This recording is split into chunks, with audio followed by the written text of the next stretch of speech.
Good morning. कल हमने आपको हिंदी पद्य साहित्य के इतिहास के बारे में बताया था, जिसके अंतर्गत हमने आपको काव्य के भेद और वीर गाथा काल के बारे में बताया था। सरल से सरल भाषा में हमने आपको समझाया था। आज हम आपको पूर्व मध्यकाल भक्ति काल के बारे में बताने जा रहे हैं, जो सन 1343 ईस्वी से 1643 ईस्वी तक का माना जाता है। आदिकाल के समाप्त होते होते देश में राजनीतिक और सामाजिक परिस्थितियां बदल गईं। इसी परिवर्तित परिस्थिति में भक्ति भावना का उदय हुआ। 14वीं शताब्दी के उत्तरार्ध में इस भक्ति भावना ने हिंदी काव्य को विशेष रूप से प्रभावित किया। इस युग में कबीर, जायसी, सूर, तुलसी जैसे रस सिद्ध कवियों और महात्माओं की दिव्य वाणी उनके अंतःकरणों से निकलकर देश के कोने कोने में फैली थी। भाव, भाषा एवं शिल्प सभी दृष्टियों से हिंदी साहित्य का यह उत्कर्ष काल माना जाता है। भक्ति काल के काव्य में भाव तथा कला पक्ष का उत्कृष्ट रूप मिलता है। इसी कारण इस काल को हिंदी साहित्य का स्वर्ण युग कहा जाता है। क्यों कहा जाता है? क्योंकि इस युग में कबीर, जायसी, सूर और तुलसी जैसे रससिद्ध कवियों और महात्माओं की दिव्य वाणी कोने कोने में फैली थी। इसीलिए इस काल को हिंदी साहित्य का स्वर्ण युग कहा जाता है। इस काल के काव्य को दो शाखाओं में विभाजित किया जाता है। पहला निर्गुण शाखा, दूसरा सगुण शाखा। भक्ति काल। भक्ति काल को दो भागों में बांटा गया है। पहला आ रहा है निर्गुण भक्ति शाखा और दूसरा सगुण भक्ति शाखा। सगुण निर्गुण भक्ति शाखा को भी दो भागों में बांटा गया है। पहला आएगा ज्ञानाशयी शाखा और प्रेमाशयी शाखा। ज्ञानाशयी शाखा के प्रमुख कवि कौन है? कबीरदास जी। और प्रेमाशयी शाखा के कवि हैं मलिक मोहम्मद जायसी। इसी तरह सगुण भक्ति शाखा में रामाशयी शाखा के प्रमुख कवि हैं गोस्वामी तुलसीदास जी और कृष्णाशयी शाखा के प्रमुख कवि हैं सूरदास जी।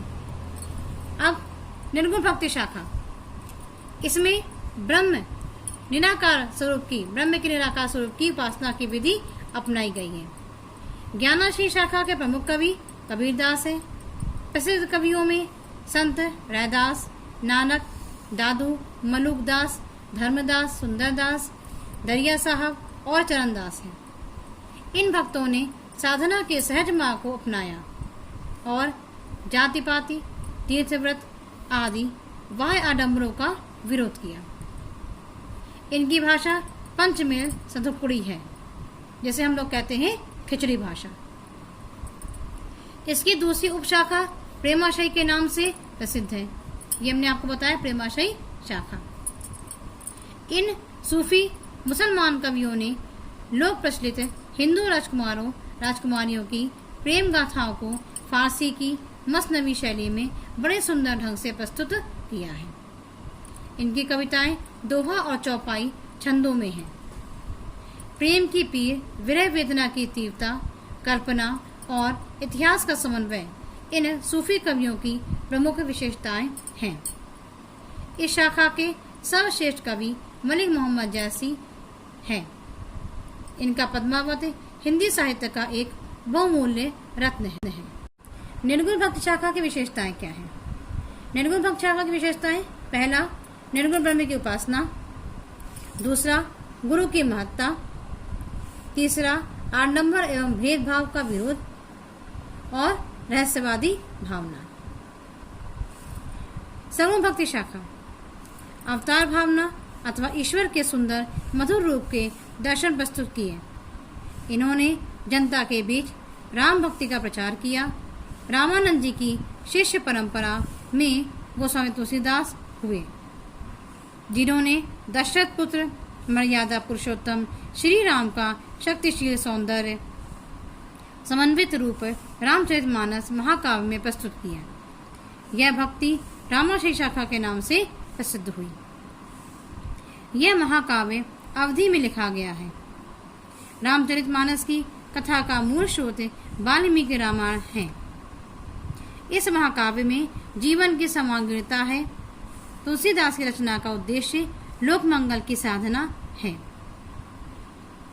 तो ये हमने आपको बताया कि सगुण भक्ति शाखा में पहला आ रहा है रामाशय शाखा, जिसके मूल कवि कौन है? गोस्वामी तुलसीदास जी हैं। इन्होंने रामचरितमानस लिखा था और इनकी रचना का मूल उद्देश्य क्या है? लोक मंगल की साधना है। अब आ रहा है इसी में कृष्णाशयी शाखा। सगुणोपासना की दूसरी शाखा कृष्णाशयी शाखा कहलाती है। कृष्ण भक्ति के प्रवर्तक का श्रेय श्री वल्लभाचार्य को है। कृष्ण भक्ति शाखा के सर्वोत्कृष्ट कवि सूरदास हैं, जिन्होंने कृष्ण लीला के मधुर पद गा कर प्रेम संगीत की ऐसी धारा बहाई जिसमें डुबकी लगाकर जनता का हृदय आनंद मग्न हो गया। सूरदास कृत माने रचा गया। सूरदास कृत सूरसागर हिंदी साहित्य की अक्षय निधि है। साहित्य लहरी और सूरसारावली भी इनकी रचनाएं हैं। कृष्ण भक्त कवियों में सूरदास के अतिरिक्त नंददास, परमानंद दास, कृष्णदास, कुंभन दास, चतुर्भुज दास, चित स्वामी तथा गोविंद स्वामी प्रमुख हैं। 8 कवियों के इस समुदाय को अष्टछाप कहते हैं। मीराबाई और असखान विशेष रूप से उल्लेखनीय कवि हैं। सगुण भक्त शाखा की विशेषताएं क्या है? सगुण ब्रह्मा की उपासना, लीला रहस्य का महत्व, गुरु का विशेष महत्व, राम और कृष्ण के चरित्र का गान, श्रृंगार, करुण और भक्ति रस की प्रधानता और ब्रज और अवधी भाषा का प्रयोग। ये हमने आपको आज भक्ति काल के बारे में बताया। अब हम आपको कल इसी के आगे रीतिकाल और आधुनिक काल के बारे में बताएंगे। हम सभी बच्चों से एक बात का अनुरोध कर रहे हैं कि जो हम आपको पढ़ा रहे हैं, जैसे हमने कल आपको पढ़ाया था वीर गाथा काल, और उसके पहले हमने आपको क्या पढ़ाया था? उसके पहले हमने आपको पढ़ाया था काव्य के भेद। पद साहित्य के इतिहास हमने शुरुआत की थी काव्य के भेद से। तो ये जितना भी हम आपको पढ़ाते जा रहे हैं, ये आप अपनी फेयर कॉपी में नोट करके हमको ऑनलाइन होमवर्क दिखाएंगे। जब आप हमको दिखाएंगे, हम चेक करेंगे, उसके बाद ही हम आगे बढ़ेंगे। ठीक है?